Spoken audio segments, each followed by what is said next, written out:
You touched on taxes on kind of in your opening statement. And that's a topic that I'd like to hear your input on, because we have those who favor somewhat of a flat tax. And obviously there are those who counter that that doesn't put enough weight on people who make more money, those kind of things. And yet we currently deal with a tax code that was kind of designed a little at a time to deal with those in need, or to address specific needs of specific folks, to be fair, that has become so complicated that an average guy can't do his taxes.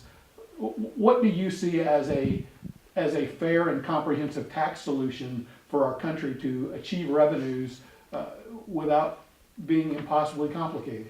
I'd like to see us return to the day. I've had an accountant for the last 10 or so years, and before that I always did my taxes myself.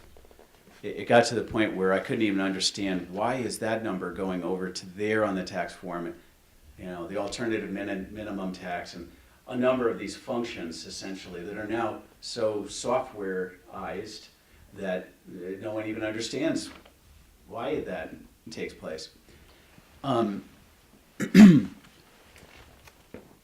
I'd like to see us return to a day where the average person can get a pen and pencil and do their taxes on a piece of paper and not have to rely upon software or an accountant.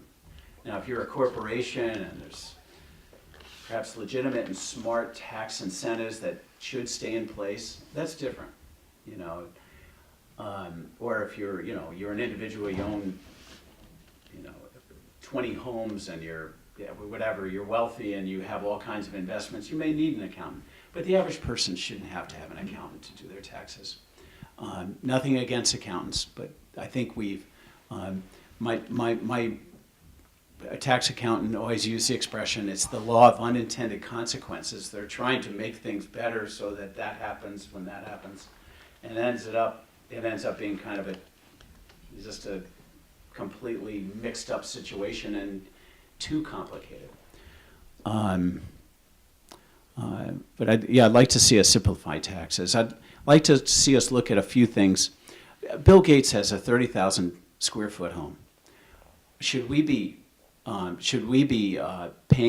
subsidizing a home of someone like that because they get to deduct the interest on the mortgage they have for a home the size of this church? And no, we shouldn't. We should put a cap on those types of things.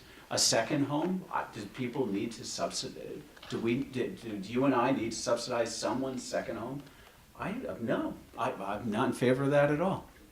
So there are tax entities that would actually increase revenue to the federal government and not come from people who can afford to pay that additional taxes.